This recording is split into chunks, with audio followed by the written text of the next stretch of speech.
It's a Sunday morning, and the sounds of worship fill the crowded church. I close my eyes and let the music engulf me. The instruments blend perfectly with the voices of the congregation, singing as one. It feels like I'm in heaven, singing with the angels around the very throne of God. But then I hear it.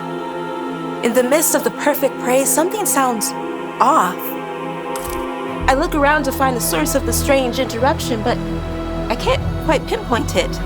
I stop singing to listen better, and that's when I realize that the sound is muffled, and it doesn't sound like a song at all. It sounds like distant screams. Suddenly, alert, I make my way down the middle aisle, getting a few glares from worshipers for disrupting their time of praise. When I push open the doors and step into the church lobby, the screams become more clear. They send a shiver down my spine and the hair on my arms stand up. Something is wrong. Very, very wrong. I scan the lobby, but nobody else seems to be concerned. A few people outside the service are just casually getting coffee or heading to the restroom. I start to wonder if I'm hallucinating, but the screams just sound so real. So real and so horrible. Growing more anxious, I rush to the large window that oversees the beautiful hill upon which this church has been built. It takes a moment for my eyes to adjust to the light, and when they do, it makes me gasp. I blink several times, but the image won't go away. It's a long line of teenagers marching in a single file. Then I realize they're heading straight for the cliff that makes a dramatic drop into the deep valley. I run outside and start screaming for them to stop. But almost oblivious to me, they keep shuffling forward towards the edge. I don't understand as I start screaming louder and louder for them to stop. But they don't. Teens from every tribe, nation, and people group just keep surging forward towards their destruction. My mind races as I try desperately to come up with a possible explanation for the horror before me. Is there some sort of cult where teens kill themselves? Some sort of online suicide pact? Nothing makes sense, but there's no time to speculate. I have to do something. Heart pounding. I rush to the front of the line and grab the arm of a girl my age who's about to walk over the edge. Stop! She doesn't even look in my direction. I'm not strong enough to prevent her from surging forward, and there's nothing I can do as she just falls to her death.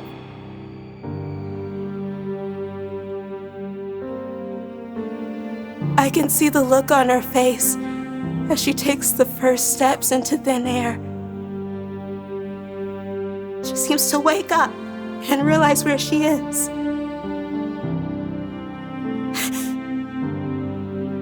It's a look of absolute horror, and it is seared into my mind. I muster up the courage to look over the edge. Immediately, wish I hadn't.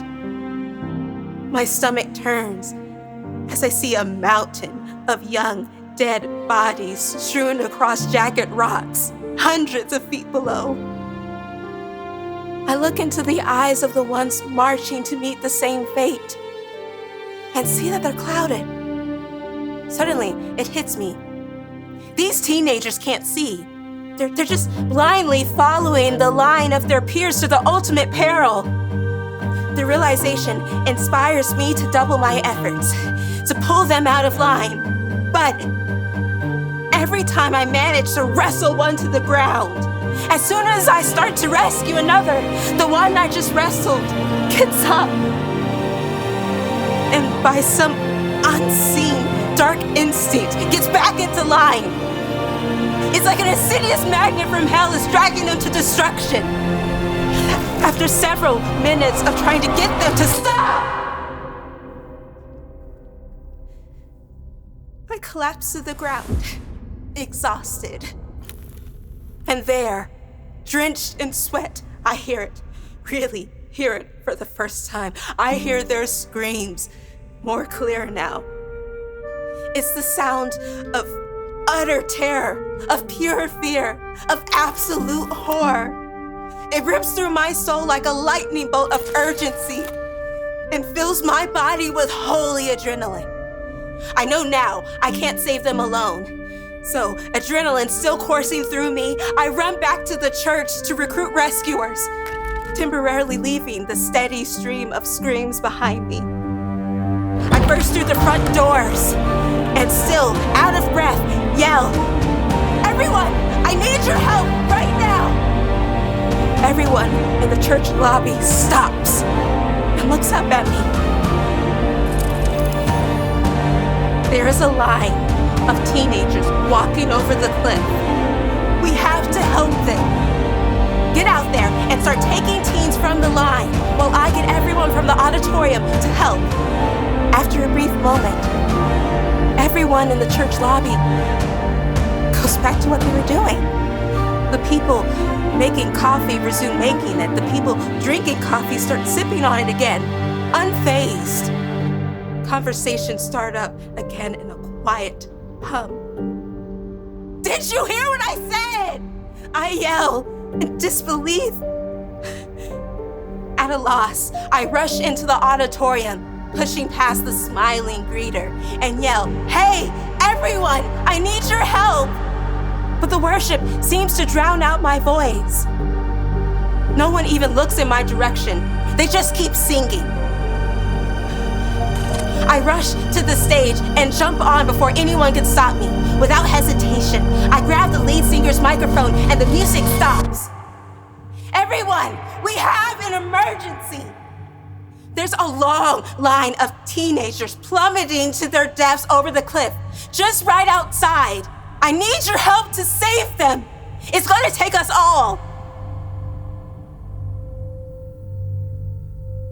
I look into the crowd, but none of the concern or panic I expect to see is there. All I can see on their faces is frustration. Frustration that I dare to interrupt their worship experience. 2 big ushers come on stage and grab my arms to pull me away. "Can't you hear the screams?" I yell as I'm being dragged off stage. "You can hear them, can't you?" Without the praise songs blaring, the shrieks are clear and more agonizing than ever. Still, no one seems to care. The ushers drag me down the center aisle. The lead guitarist strums a chord of the song I interrupted, and the crowd cheers.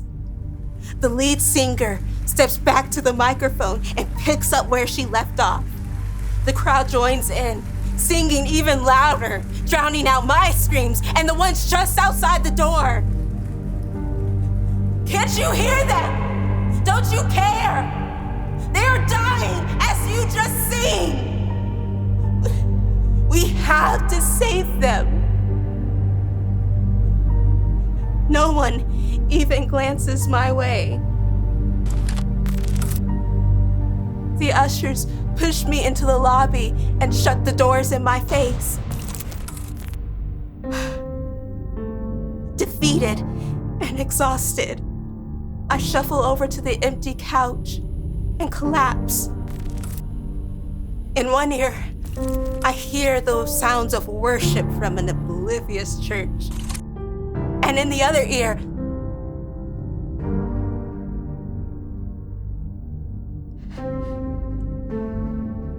I hear the screams of my peers as they fall to their deaths. I bury my face in my hands and begin to weep. I weep for my generation. I weep for the apathetic church.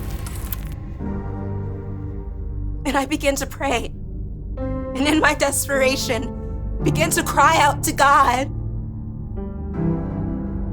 "God, please help me. Help them.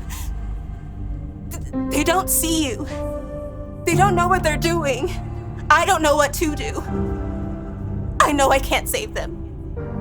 But you can. Please, God, Show me how to save them.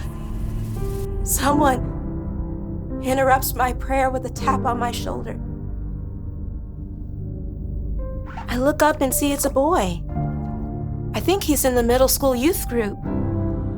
Tears streaming from his eyes. I hear the screams too. I'll help you. Behind him, a girl I recognize from high school steps forward. Me too, she says. An elderly man and his wife smile at me. Count us in. A man in his 40s nods. I'll join you, he says with determination. We form a circle and begin to pray together. As we're praying, I look up and see a small group filing out from the auditorium. They too had heard the screams and come over to join the prayer. I say, Amen. Amens echoed from the crowd of people as more and more people come to join the prayer. Renewed excitement boils inside me as I say, Amen. We look around the circle at each other with anticipation and determination on our faces. Let's go, I say, and we all run for the door.